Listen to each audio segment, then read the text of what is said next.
Cancer healer centre, a new beginning. घरगुती हिंसाचार प्रकरणात करुणा मुंडेंचे धनंजय मुंडेंवरील आरोप कोर्टाकडून मान्य. करुणा मुंडेंना दरमहा 1.25 लाख तर मुलगी शिवानीला 75,000 पोटगी देण्याचे वांद्रे कोर्टाचे आदेश.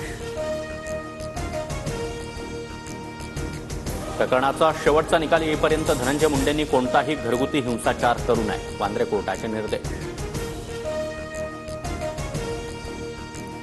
धनंजय मुंडे दोषी असल्याचं कोर्टानं म्हटलं नाही. कोर्टाचा आदेश फक्त अंतरिम पोटगीचा, धनंजय मुंडेंच्या वकिलाचं स्पष्टीकरण.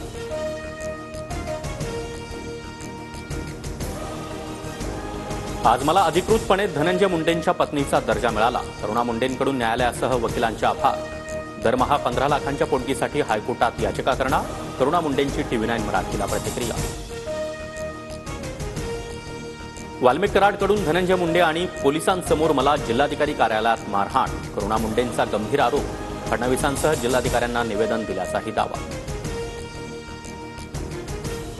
धनंजय मुंडे आमच्यासाठी कधीही हानिकारक नव्हते. माझी आईच घरगुती हिंसाचार करायची. धनंजय मुंडेंचा मुलगा शिशू मुंडेची सोशल मीडियात पोस्ट.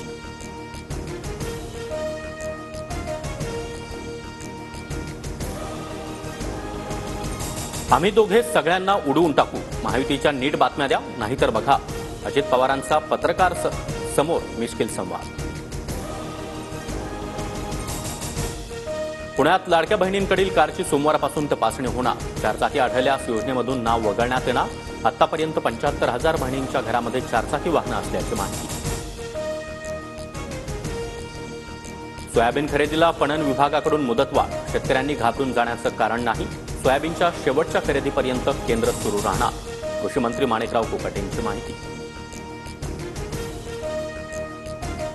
ॲक्सिस माय इंडियाच्या एक्झिट पोलनुसार दिल्लीत भाजपची सत्ता. भाजपला 45 ते 55 तर आम आदमी पक्षाला 15 ते 20 जागा मिळण्याचा अंदाज. Cancer healer centre, a new beginning.